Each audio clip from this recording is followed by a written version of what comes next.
한적한 골목길 사이, 작은 이발소가 옹기종기 모여있는 집들 사이에 자리 잡고 있었다. 낡은 간판에는 두피 마사지 발모 이발소라는 글자가 바람에 흔들리고 있었다. 희미한 노란색 불빛 아래, 이발소는 주변을 감싸는 어둠보다 더 따뜻하게 보였다. 중년 남자가 굳은 표정으로 낡은 외투를 걸친 채 이발소 안으로 천천히 걸어 들어왔다. 그의 소금과 후추 같은 머리카락은 헝클어져 있었고, 눈은 약간 피곤해 보였다. 그는 외투에 묻은 물방울을 살짝 털어내고 작지만 깨끗한 공간을 둘러보았다. 카운터 뒤에는 긴 머리를 깔끔하게 따은 젊은 여자가 선반 위에 샴푸병을 조심스럽게 정리하고 있었다. 그녀는 문이 딸랑거리는 소리에 고개를 들었다. 새치 뽑아 드릴까요? 아니면 바로 두피 마사지 해드릴까요? 그녀의 목소리는 부드러웠고 지나치게 부산스럽지도 너무 딱딱하지도 않았다. 배용준 씨는 이발소 한쪽 구석에 있는 나무 의자에 털썩 앉아 중얼거렸다. 새치나 뽑아줘요. 무슨 마사지야? 늙어서 뽑다가 삐끗하면 큰일 나. 김지호 씨는 살짝 미소를 지었다. 그녀는 그런 까다로운 노인 손님들에게 너무나 익숙했다. 그녀는 작은 족집게를 꺼냈다. 차가운 금속 광채가 그녀의 평온한 얼굴에 비쳤다. 그녀의 손가락이 배용준 씨의 흰머리가 듬성듬성한 머리카락 위를 부드럽게 스쳤다. 세월의 흔적이 고스란히 담겨있는 머리카락 속에는 희끗희끗한 새치가 섞여 있었다. 그녀는 집중하며 조심스럽지만 부드럽게 새치를 뽑았다. 그러다 그녀의 시선이 무심코 멈췄다. 배용준 씨의 귀 뒤쪽으로 희미한 흉터가 길게 자리 잡고 있었다. 김지호 씨는 숨을 죽였다. 단순한 흉터가 아니었다. 그것은 그녀의 어머니가 말했던 것과 똑같았다. 어머니는 잊을 수 없는 작은 흉터에 대해 여러 번 언급했다.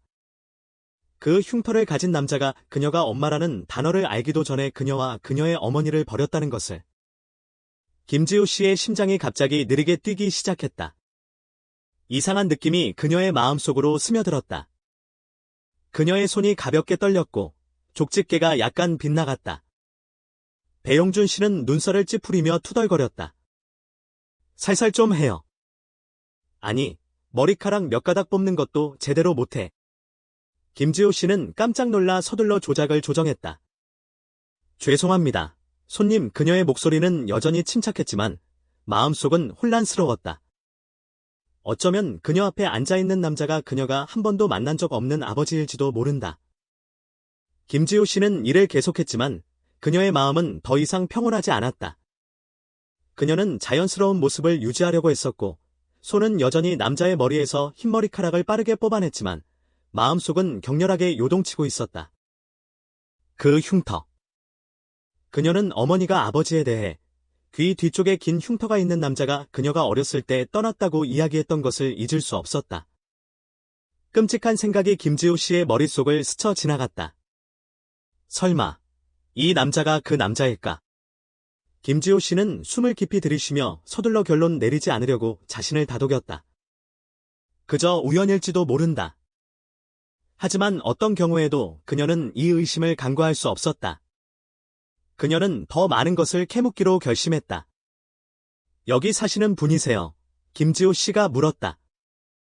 목소리는 평소와 같도록 애썼다. 배용준 씨는 입맛을 다시며 눈은 여전히 앞거울에 비친 자신의 모습에서 떼지 못했다. 아니, 타지에서 일하다가 이제 돌아왔어. 김지호 씨는 가볍게 고개를 끄덕였다. 그럼 예전에는 어디 사셨어요? 배용준 씨는 질문에 약간 당황한 듯했지만 대답했다. 옛날에는 여기에서 멀지 않은 해안가 마을에 살았어. 해안가 마을. 김지호 씨의 심장이 살짝 떨렸다. 맞았다. 그녀의 아버지도 해안가 마을에 살았었다. 그녀는 계속했다. 고향이 참 아름다웠겠네요. 배용준 씨는 희미하게 웃었다. 아름답기는 뭐가 아름다워. 가난했지. 그 가난 때문에 사람들이 숨막혀 죽는 것 같았어. 아가씨. 김지호 씨는 마음이 약간 무거워지는 것을 느꼈다. 그녀의 어머니도 가난에 대해 그렇게 이야기했었다. 가난 때문에 가족을 버려야 할 정도였을까? 김지호 씨는 입술을 깨물며 일을 계속했다.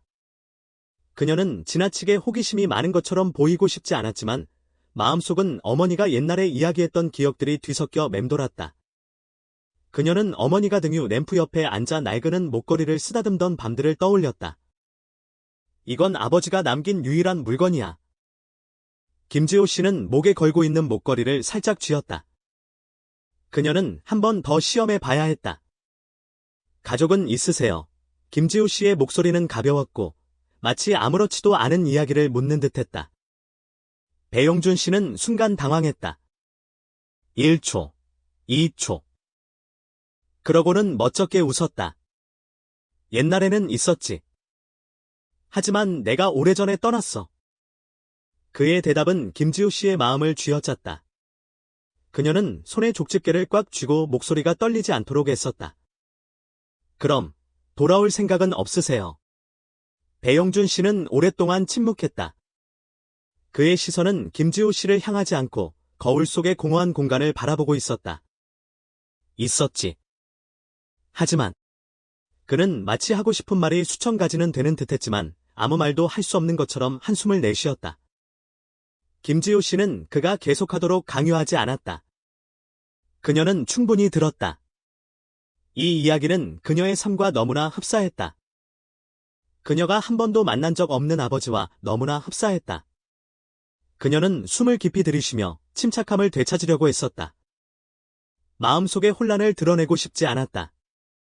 진실과 마주하기 전에 더 확실해지고 싶었다.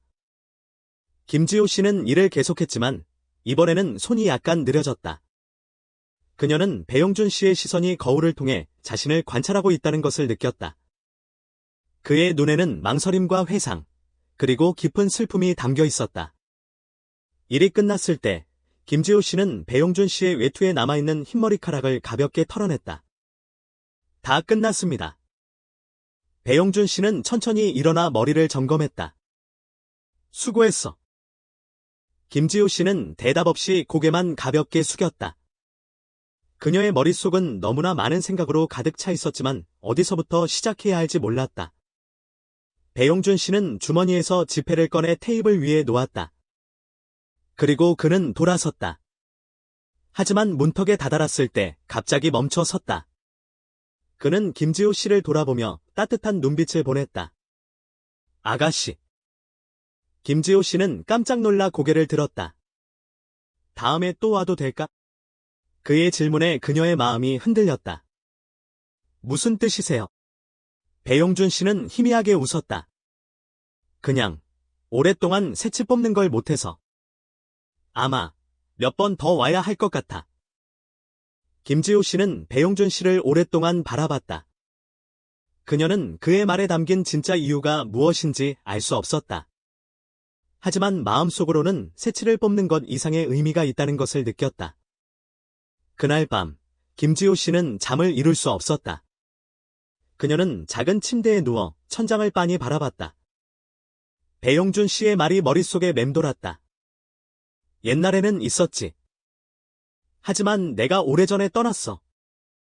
가난 때문에 사람들이 숨막혀 죽는 것 같았어. 아가씨. 다음에 또 와도 될까? 김지호 씨는 우연의 일치를 믿는 사람이 아니었다. 그녀는 너무나 많은 신호들이 그 남자가 그녀의 아버지일지도 모른다는 것을 가리키고 있다는 것을 알았다. 하지만 만약 그렇다면 왜 지금에 와서 돌아온 걸까? 그녀는 눈을 감았지만 질문은 마음속에서 계속 맴돌았다. 바깥에서는 비가 계속 내리고 있었지만 김지호 씨의 마음속에는 폭풍이 몰아치기 시작했다. 다음 날 아침, 김지호 씨가 이발소 문을 열자 차가운 바닷바람이 불어와 해안 지역 특유의 짠 내음을 풍겼다. 그녀는 카운터를 닦으면서 지난밤의 일에 대해 생각했다. 잠시 후 문이 딸랑거리는 소리가 울렸다. 김지호 씨는 고개를 들었고 배용준 씨가 들어오는 것을 보고 놀라지 않았다. 그는 낡은 외투를 입고 있었고 흰머리카락에는 이슬비가 약간 묻어 있었다. 그는 그녀의 눈을 똑바로 쳐다보지 않고 어제 앉았던 나무 의자로 조용히 걸어갔다. 새치를 뽑으러 오셨어요. 김지호 씨가 말을 꺼냈다. 최대한 평소처럼 말하려고 했었다. 배용준 씨는 고개를 끄덕이더니 자신의 어색함을 감추려는 듯 말을 덧붙였다. 나이를 먹어서 그런지 흰머리가 정말 빨리 자라네. 김지호 씨는 희미하게 웃었지만 배용준 씨가 그 이유 때문에 온 것이 아니라는 것을 알았다.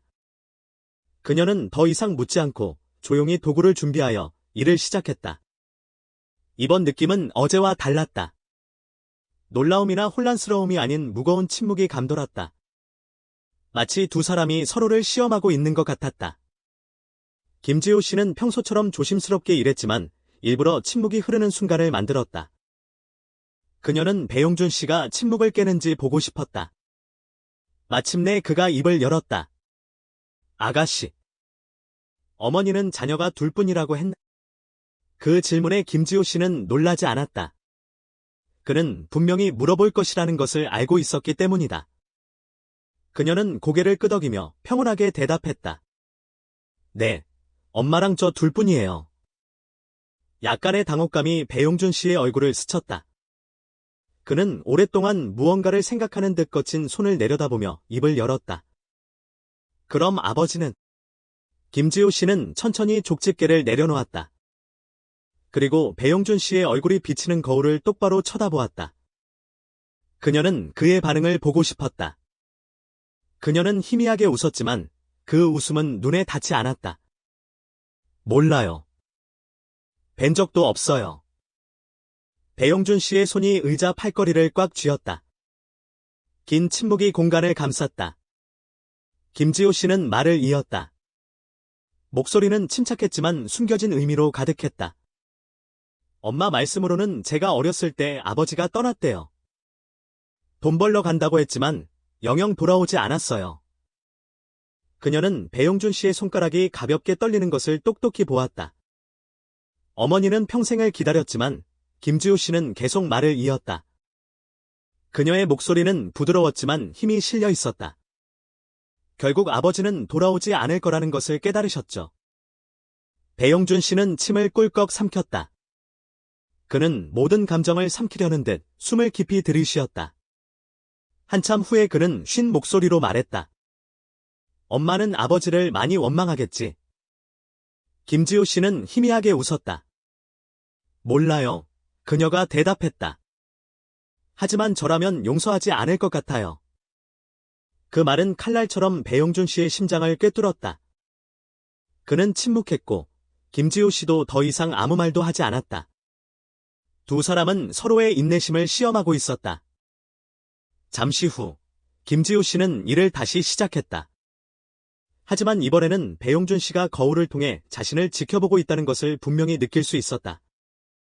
그녀는 상황을 좀 더 밀어붙이기로 결심했다. 배용준 씨, 그녀는 갑자기 좀 더 친근하게 그의 이름을 불렀다. 배용준 씨는 그녀의 호칭에 약간 놀란 듯했지만 대답했다. 왜 그래? 김지호 씨는 태연하게 물었다. 혹시 예전에 난이라는 이름의 여자를 아셨어요? 배용준 씨는 굳어졌다. 김지호 씨는 그의 눈에 당황한 기색이 스치는 것을 똑똑히 보았다. 무릎 위에 놓여있던 그의 손이 주먹을 꽉 쥐었다. 그는 당혹감을 감추려고 헛기침을 했다. 난 흔한 이름이잖아. 김지호 씨는 머리를 약간 기울이며 서둘러 결론 내리지 않으려고 침착함을 유지하려고 했었다. 그녀는 마지막 일격을 가하기로 결심했다. 제 어머니 이름도 난이에요. 배용준 씨는 즉시 반응하지 못했다. 그러고는 그의 얼굴이 창백해졌다. 김지호 씨는 그를 바라보며 마음이 무거워졌다. 그녀는 거의 확신했다. 배용준 씨는 숨을 크게 들이쉬었다. 마치 침착함을 되찾으려는 듯했다. 하지만 그는 더 이상 감출 수 없었다.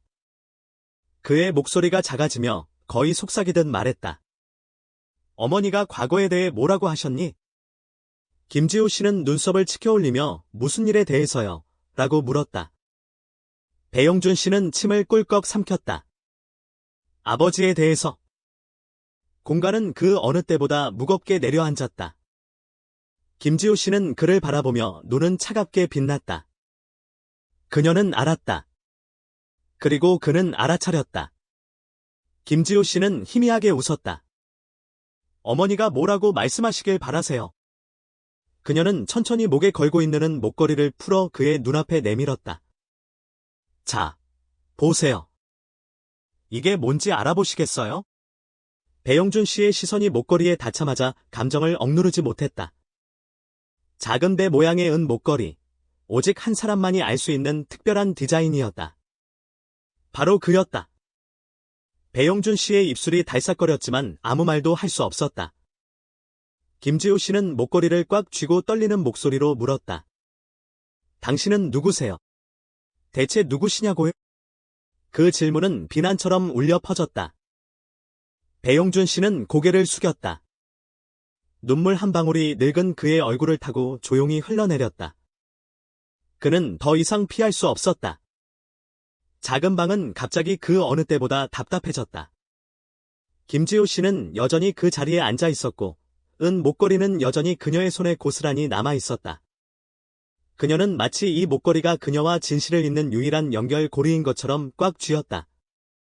그녀의 눈앞에서 배용준 씨는 고개를 숙인 채 침묵하고 있었다.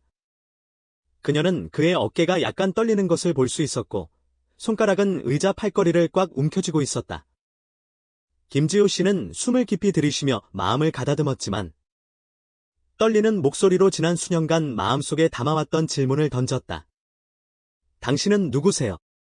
왜 여기 있는 거냐고요? 배용준 씨는 즉시 대답하지 않았다. 그는 손을 들어 얼굴을 가리고 관자놀이를 문지르며 머릿속에 혼란스러운 생각을 정리하려고 애썼다. 마침내 한참 후에 그는 고개를 들고 눈이 충혈된 채 말을 꺼냈다. 미안하다. 그 말은 칼처럼 김지호 씨의 심장을 꿰뚫었다. 그녀는 진실을 예상했지만 그의 입에서 직접 듣자 가슴이 찢어지는 듯한 고통을 느꼈다. 김지호 씨는 차갑고 씁쓸하게 웃었다. 미안하다고요? 미안하다니. 그녀는 배용준 씨를 쏘아보며 수천 가지 질문을 담아 눈빛을 보냈다. 지난 20년 넘게 어디 계셨어요? 엄마가 혼자서 얼마나 힘들게 당신 아이를 키웠는지 아세요? 단 한 번이라도 절 생각한 적이 있으세요? 김지호 씨의 말은 송곳처럼 배용준 씨의 가슴을 찔렀다. 그는 손을 꽉 쥐며 침착함을 유지하려고 했었지만 그의 눈에는 후회의 고통이 고스란히 드러났다. 배용준 씨는 의자에 몸을 기댄 채 눈을 감았다. 그때 나는 너무 가난했어. 그가 쉰 목소리로 말을 시작했다. 업으로 일했지만 바다는 늘 온순하지 않았지. 바다가 거칠어지는 날에는 온 가족이 먹을 것이 없었고, 엄마는 밥을 굶으면서도 너에게 다 줬지만 나는 그 꼴을 볼 수가 없었어. 그는 목이 메어 손을 꽉 쥐었다. 나는 떠나기로 결심했지. 돈을 벌면 두 모녀를 데리러 돌아갈 수 있을 거라고 생각했어. 김지호 씨는 침묵했지만 입술은 굳게 다물려 있었다. 그녀는 어머니에게서 이 이야기를 들었지만 그녀를 버렸던 남자에게서 듣자 고통이 수백 배로 커졌다. 돈 벌러 멀리 떠났지. 처음에는 건설 노동자로 일했고 나중에는 항구에서 짐을 날랐어. 나는 돈만 충분히 모으면 돌아갈 수 있을 거라고 늘 생각했어. 하지만 그는 돌아오지 않았다. 김지호 씨는 비웃으며 씁쓸하게 말했다. 그래서 왜 돌아오지 않으셨어요? 배용준 씨는 눈을 감았다. 눈물 한 방울이 굳은 그의 얼굴 위로 조용히 흘러내렸다. 나는 비겁했기 때문이야. 그의 대답에 김지호 씨는 어안이 벙벙했다. 돈은 있었어. 많지는 않았지만 먹고 살기에는 충분했지. 내 집 문 앞에 서 있었지만 감히 들어가지 못했어. 배용준 씨는 씁쓸한 웃음을 터뜨렸다. 두려웠어. 엄마랑 네가 날 미워할까봐, 네가 날 알아보지 못할까봐 두려웠지. 모든 것이 두려웠어. 그래서 도망치는 것을 선택하신 거군요. 김지호 씨가 쏘아붙였다. 배용준 씨는 고개를 끄덕였다. 내가 잘못했어. 알아. 하지만 내가 후회 속에서 영원히 살 수 없다는 것을 깨달았을 때는 이미 너무 늦었어. 김지호 씨는 더 이상 가만히 앉아 있을 수 없어 자리에서 일어섰다. 그의 말이 그녀의 가슴을 짓누르는 것 같았다. 그녀는 그의 앞에 서서 그의 피곤한 눈을 똑바로 쳐다봤다. 아버지는 어머니가 아버지를 얼마나 오래 기다렸는지 아세요? 아버지가 돌아올 거라고 믿고 얼마나 많은 남자를 거절했는지 아세요? 제가 아버지 없이 자라면서 얼마나 힘들었는지 아세요? 그녀의 질문은 날카로운 칼날처럼 배용준 씨의 심장을 찔렀다. 그는 죄를 짓고 벌을 받는 사람처럼 고개를 숙였다. 김지호 씨는 웃었지만 눈물이 그녀의 뺨을 타고 흘러내렸다. 아버지 생각에는 미안하다는 말만 하면 모든 것이 끝날 거라고 생각하세요. 배용준 씨는 고개를 들고 눈이 충혈된 채 말했다. 아니, 네가 바로 용서해 줄 거라고 기대하지 않아. 단지 기회를 줘. 김지호 씨는 웃었지만 마음속의 고통은 여전했다. 그녀는 고개를 저으며 돌아섰다. 그녀는 이 일을 즉시 받아들일 수 없었다. 김지호 씨는 창밖을 바라봤다. 하늘은 완전히 어두워져 있었다. 이슬비는 여전히 내리고 있었고 물방울이 창틀에 맺혀 눈물처럼 흘러내렸다. 그녀는 가슴이 찢어지는 듯한 고통을 느꼈다. 배용준 씨는 아무 말도 하지 않았다. 그는 김지호 씨를 오랫동안 바라보더니 자리에서 일어섰다. 문을 나서기 전에 그는 마지막으로 한마디를 남겼다. 나는 더 이상 가지 않을 거야. 너를 기다릴게. 문이 닫혔다. 김지호 씨는 의자에 주저앉아 두 손으로 얼굴을 감쌌다. 그녀는 이제 어떻게 해야 할지 몰랐다. 다음 날 아침, 김지호 씨는 퉁퉁 부은 눈으로 잠에서 깼다. 그녀는 밤새도록 잠을 이루지 못했다. 배용준 씨의 말이 계속해서 그녀의 마음속에 맴돌았고 그녀는 끊임없이 고민했다. 미안하다. 내 집 문 앞에 서 있었지만 감히 들어가지 못했어. 나는 더 이상 가지 않을 거야. 너를 기다릴게. 김지호 씨는 끔찍한 아침을 맞이했다. 그녀는 우울한 기분으로 이발소를 열었다. 그리고 그녀의 눈을 사로잡은 것은 잊을 수 없는 손님이었다. 놀랍게도 배용준 씨는 그곳에 있었다. 아니, 정확히 말하자면 그는 이발소 바로 앞에 서 있지 않았다. 그는 길모퉁이에 있는 나무 그늘 아래 어둠 속에 서 있었다. 이런 상황에 처한 것은 처음이었다. 그녀는 눈썹을 찌푸리며 그를 바라보았다. 그는 그녀를 본 채도 하지 않았다. 그녀는 시선을 돌려 이발소를 깨끗하게 치우기 시작했다. 갑자기 고독감이 엄습해왔다. 그녀는 더 이상 견딜 수 없었다. 들어가세요. 비가 내리고 있잖아요. 김지호 씨의 말이 너무나 부드러워서 그는 거의 알아듣지 못했다. 배용준 씨는 천천히 고개를 돌렸다. 그의 얼굴에 번진 따뜻함을 그녀의 눈이 넓어졌다. 배용준 씨는 말없이 발을 뻗어 작은 이발소로 걸어 들어왔다. 김지호 씨는 텅 빈 공간에 들어오는 손님을 말없이 지켜보았다.